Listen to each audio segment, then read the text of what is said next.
In lesson 3.2, we are going to look at combinations, another counting technique. So we already know what a permutation is. A permutation is the number of distinct ways to arrange a certain number of objects. Combination can be thought of, first off, before I read what's here, a combination we can think of as being like permutations except where order doesn't matter. So where permutations, if I were to say, take the example of lining people up, then if I switch places of two people, then that would be two different arrangements. Whereas with combinations, I wouldn't be worried about lining them up. I'd just be worried about grouping them together. And just as long as it doesn't matter if they line up in different positions, if they're still in the same grouping, then they are considered to be the same combination. So order doesn't matter is the key idea here.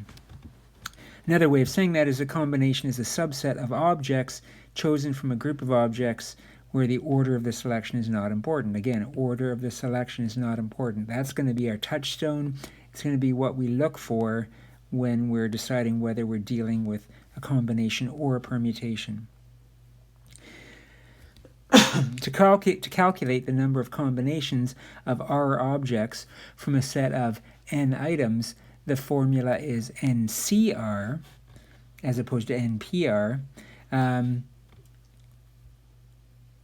where NCR is equal to n factorial over n minus r factorial times r factorial. So we want to compare that to permutations. So for permutations, again, we already know that one. That one is NPR.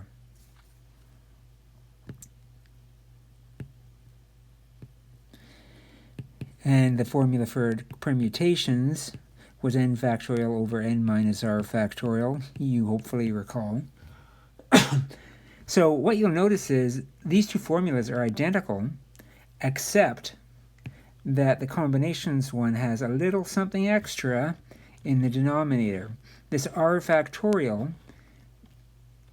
by dividing by that, we reduce the number of combinations compared to the number of permutations. And r factorial actually gets rid of all the duplications, all the things where, again, like if I say picked 3 people out of a group of 5, for a permutation it'd be like lining them up. And if Sally's to the right of Johnny, then that would be a different arrangement than if Johnny was to the right of Sally. Whereas for combinations, it doesn't matter where they're standing as long as they're in the same group. So there's going to be less.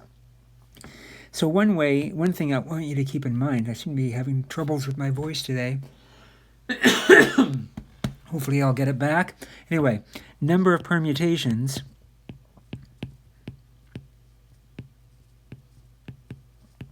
is always going to be greater than number of combinations of the same situation.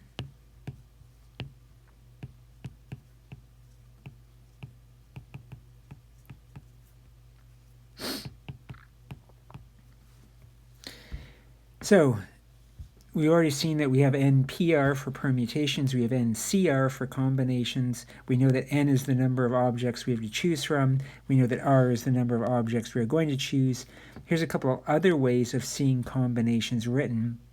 Sometimes you see C bracket, N comma R bracket, or even just these two brackets like this without the C involved at all. It's just two brackets with an N over an R. That is also combinations. I've only ever seen the one way of writing permutations, NPR, but I've seen all 3 ways of writing combinations. So let's see how we can use it. How many ways can a 5-card hand be dealt from a standard deck of cards? So picture playing cards if you've ever done it, and you're dealt your cards and you pick them up and you look at them and then you move the cards around. So you usually would put like all the hearts together and the clubs together and so on. And the reason you're able to do that is because it doesn't matter what order you put them in your hand. It's considered the same hand of cards. Compare that to what we did, I think it may have been in this lesson. I got to remind myself. this one here, this is what I was thinking of, where we're dealt 3 cards from a standard deck, but we are interested in getting first a king, then 2 jacks in part A, or in part B, first a red king, then 2 black jacks. This is being more specific. This is specifying what order we have to get them in. In other words, order does matter in this case. But in the example we're looking at in this lesson, we're just being dealt a hand of cards. And that means that order doesn't matter, right? So a standard deck of cards we know has 52 cards in the deck at this point. And we know that order doesn't matter because it's not specified as mattering. So if there's 52 cards to choose from,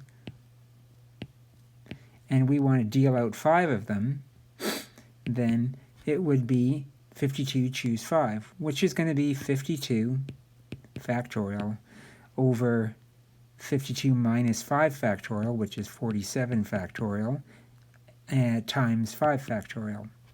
So again, if I took away this 5 factorial here, then this would be permutations. Then it would be, I don't even know, I imagine my calculator can handle something this big, but let's give it a try. 52 divided by factorial, 52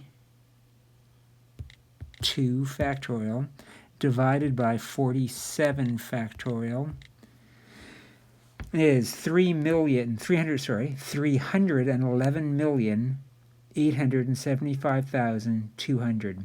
That would be if I cared about what order the cards were dealt in. But being a combination, since order doesn't matter, I'm going to divide that again by the 5 factorial. So basically divide it by 120. Still a lot of options, but now we're down to 2.5 million. 2.5 million is a lot less than over 300 million. It's still a lot, just not as many.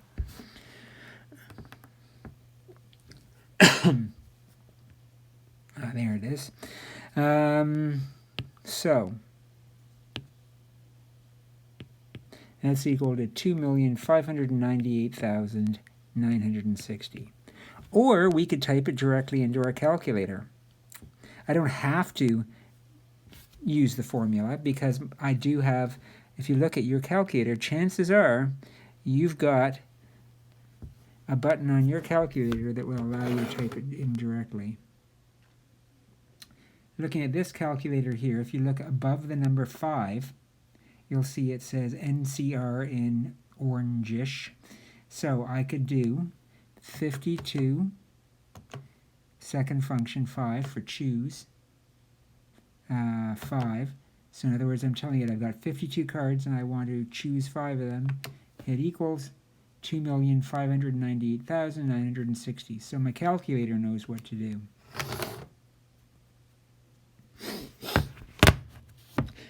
Sorry for banging my iPad back down on the desk. Apologies. I forget myself sometimes. Lotto 649 requires you to get 6 correct numbers. That's our R value, 6. Out of 49,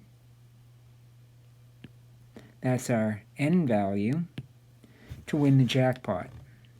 So you have to get all, you have to get one, there's one correct winning ticket. So you have to get all 6 of the numbers. So there's going to be one way to do that.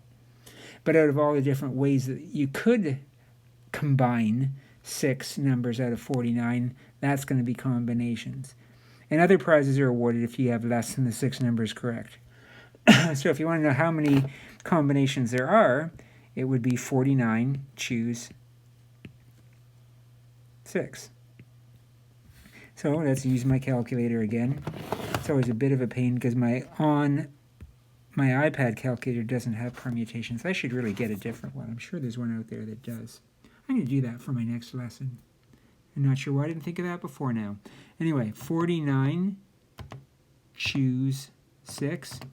Turns out to be 13,983,816. And if you're going to win, you've got to get the one correct one out of those.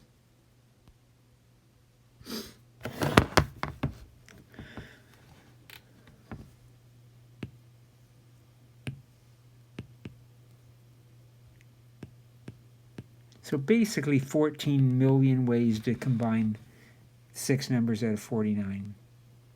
How many ways can you get 5 of the 6 winning numbers? So in that case, we have to think about, it's not just 5, it's not 49 choose 5. What we have to do is we have to think about, we have to break it up into winning numbers and not winning numbers. So really there's two different things going on here. So if I want 5 out of the 6 winning numbers, that's going to be 6 choose 5. So there's actually 6 choose 5. Let's just use combinations for that. So 6 factorial divided by 1 factorial, which is just 1, divided by 5 factorial. So there's six ways to do that. That makes sense. So those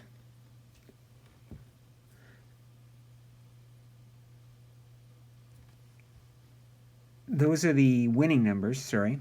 But I still have to pick another number, right? So as far as the losing numbers go, let's call it winning numbers and losing numbers. Believe it or not, I need to consider the losing numbers as well, because there's lots of different ways I can get that one losing number in here. And so how many possible losing numbers can I choose from?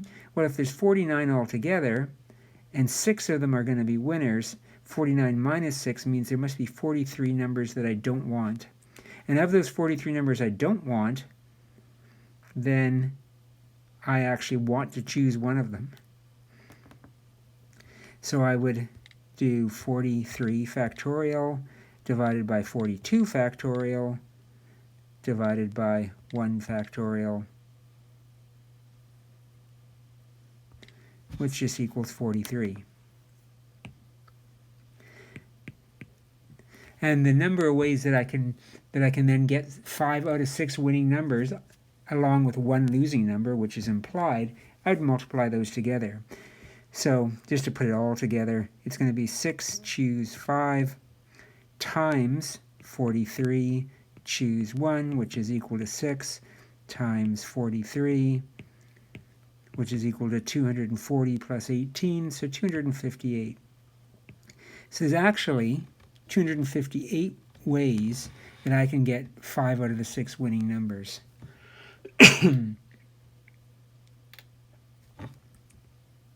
What's the probability of winning a free ticket, which means getting 2 numbers correct? All right, let's call this event A, because there's a couple things going on here.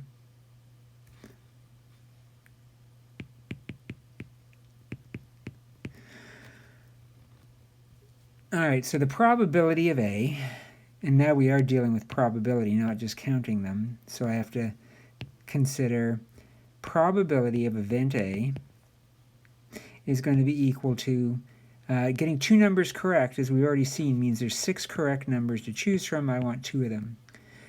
But I still have to pick 6 numbers. So that means I have to pick 4 incorrect numbers. Remember, there are 43 to choose from, so it would be 6 choose 2 times 43 choose 4. And I'm going to, in my sample set, all possible events is just all the combinations. Back what I figured out in part A, which is 49 choose 6. So that would be, sorry, I went too far there. So that would be 49 choose 6. And again, just type it into our calculator.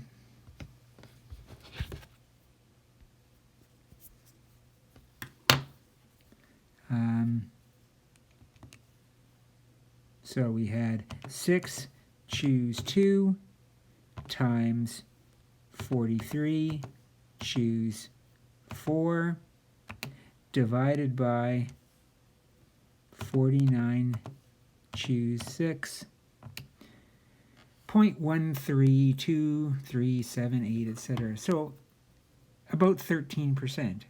There's about a 13% probability of getting 2 numbers correct. I'll leave it as a decimal though. 0.1324. Let's round it to that. So that's the probability just of getting 2 numbers correct.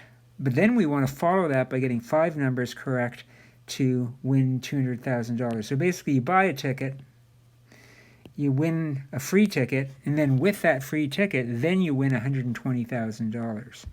So the probability of winning the free ticket is 13%. As you can imagine, winning $120,000 is going to be significantly lower, but we have to figure out what that is.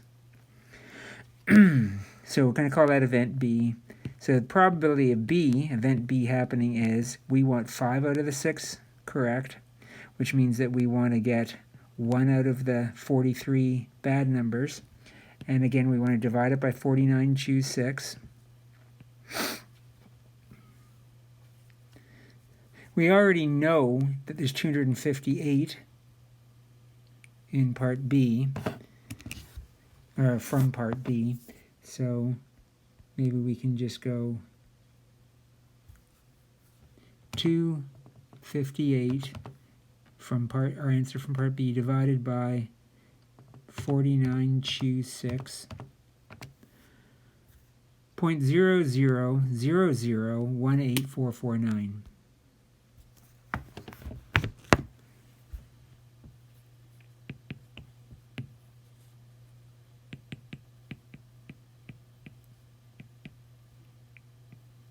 Let's just round it to a 0.45. All right, so that's the probability just of winning $120,000. But if I want them both to happen, if I want to win a free ticket and then win $120,000 with that free ticket, they both have to happen. And we've learned in the past that means it's the fundamental counting principle. And we want to win a free ticket and we want to win $120,000. We have to multiply them together.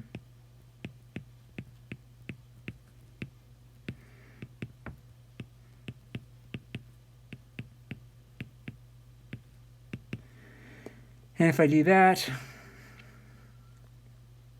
let's just use this calculator. 0.1324 times 0.00001845 gives me the extraordinarily low number of 0.000024428.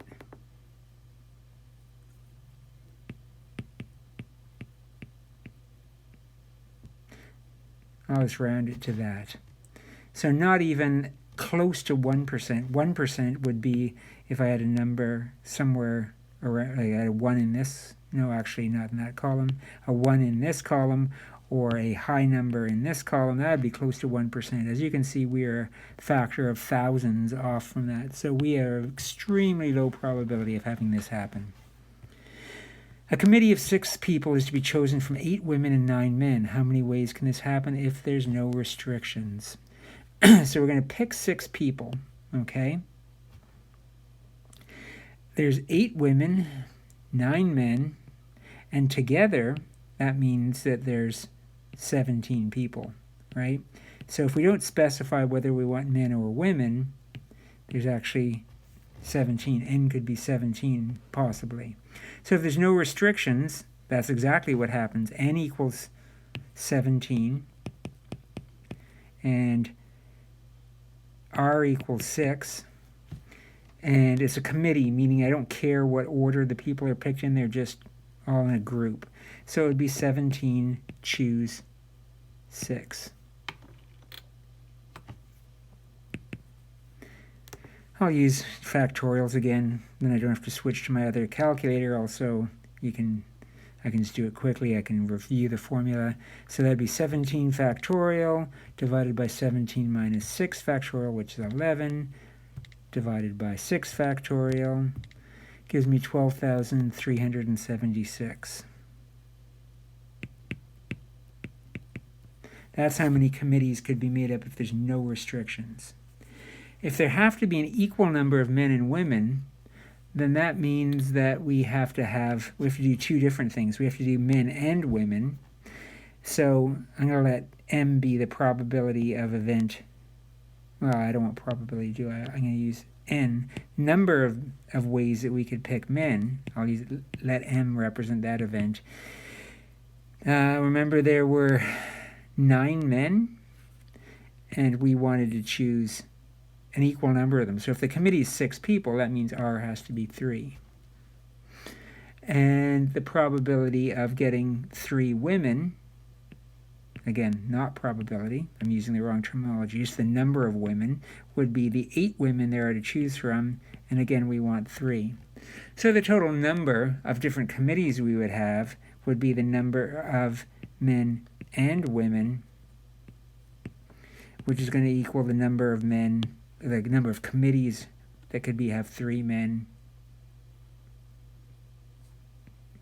times the number of committees that would have 3 women. So 9 choose 3 times 8 choose 3. This one seems like it'll be faster to use my calculator again.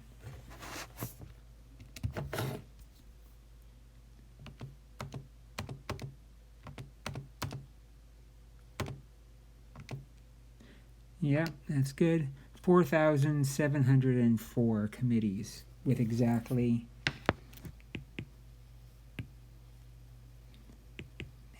equal numbers. Now, that's a lot less than if there were no restrictions, but that makes sense. Putting restrictions on there is going to limit our options, so we'd expect that to happen.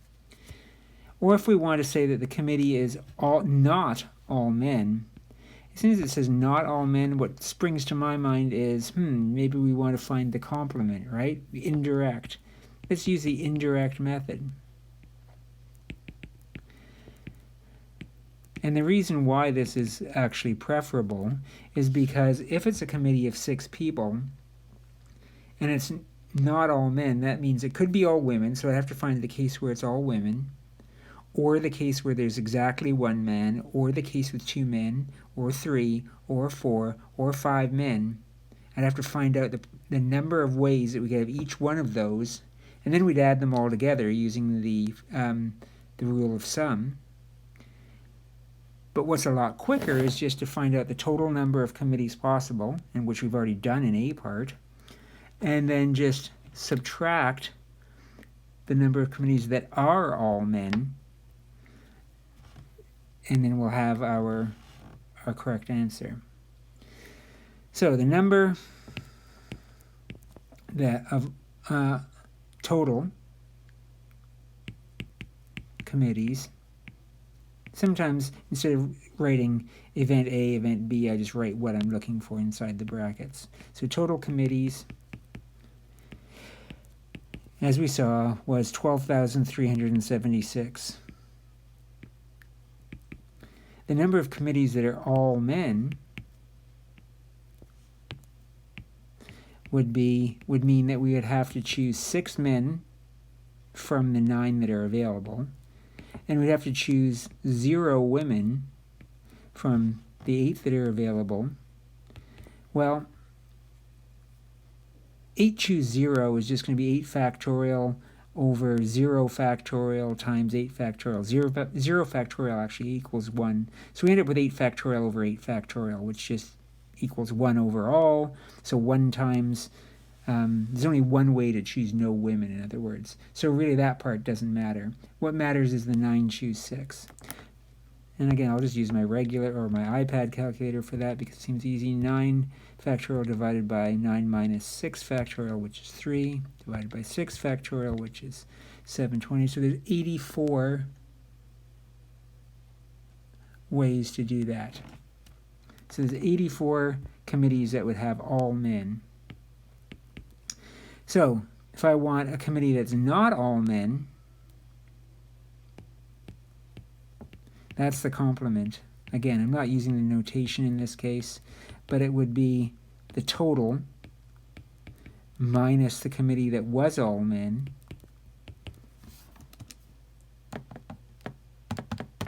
I'm just going to do it on off to the side here. What I end up with is 12,292. So indirect method is sometimes the easiest way to do it. So we always want to just consider which is going to be more work. And definitely in part C, the least amount of work is doing it indirectly.